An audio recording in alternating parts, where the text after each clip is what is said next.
Hi guys, and welcome back to my channel. It's your girl Darlene Joan here, and I'm so happy you decided to stop by.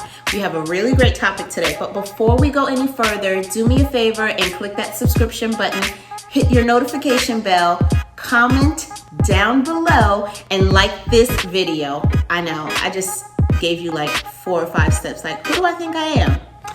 Anyway, I hope that you do stick around, and I hope that you will revisit this channel. So please make sure that you do those things so that we can always stay connected. So today I want to talk about trials and tribulations, aka situations and problems, honey. And we all have it. And honestly, I'm tired, okay? We all are tired. No one wants to deal with going through trials and tribulations in life. But I want to give you 3 practical points and actions that you can do to overcome the trials and tribulations that you go through.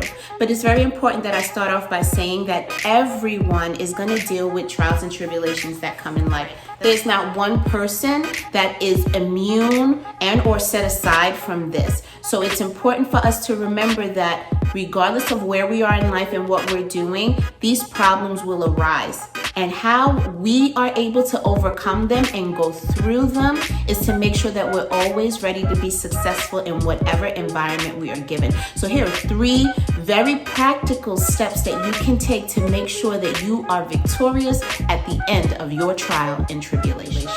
The first point is that I want to remind everyone that every situation that you're going through is not a defining situation. Our lives are made up of a culmination of different experiences and valleys and peaks and highs and lows and lovely moments down to the distraught moments that we are still collecting and culminating now, even to this very point. So it's very important to not allow this one situation that you're going through to overtake every other area of your life. Remember that you were someone before you lost your job, and that you were someone before you got diagnosed. You were somebody before you felt like your family was falling apart. And that person is who you need to go back to in order to remind yourself of who you are and whose you are so that you can grow out of your trial and your tribulation. It's important to remember that we can't allow our current circumstances to take over our entire environment, because it ends up being like a cancer. It starts in one area and then it spreads and takes over to the point where we are now no longer able to control it.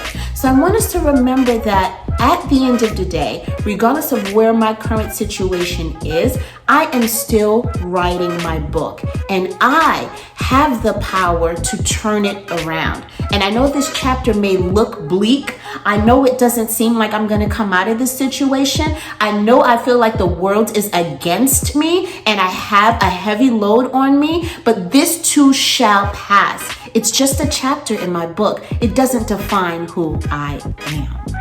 Step 2, I want to talk about combating your negativity with positivity. That's right.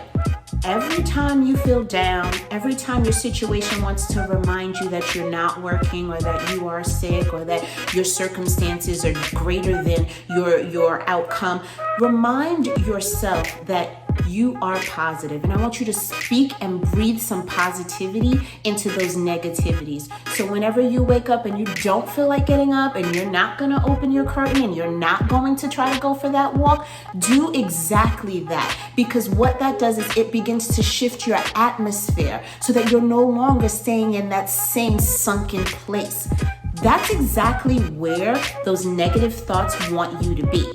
They want you to stay captive right in there. You ever heard of the saying, you're only as sick as your secrets? Those secrets are meant to keep you captive. But if you try your best to speak some positivity into that, to try to go against what that brain is telling you to do in that moment, you will see instant results. Guys, I promise you, get out of the dark room, go for a walk.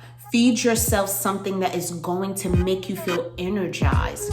Give that negativity a dose of positivity. Remind yourself that you are fearfully and wonderfully made, and that prosperity is your portion, and that you have a right to live an abundant life, because that's what you are called to, and that's what you were called for.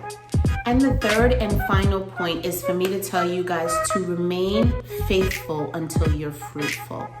It's so important that we remember that our faith will be made perfect in our weakness. God wants us to lean on Him when we feel like the burden is too much for us to bear.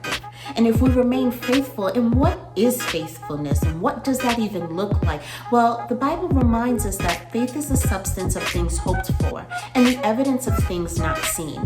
So I know that right now, it doesn't seem like things are going to get better. It doesn't feel like there is a way out. I know right now you feel like things are crushing in on you and that life just does not seem to have an end result that is successful. But I want to remind you to access your faith, activate your faith. Now is the time, not for you to go in a corner and say, woe is me, but now is the time to remember what your faith is.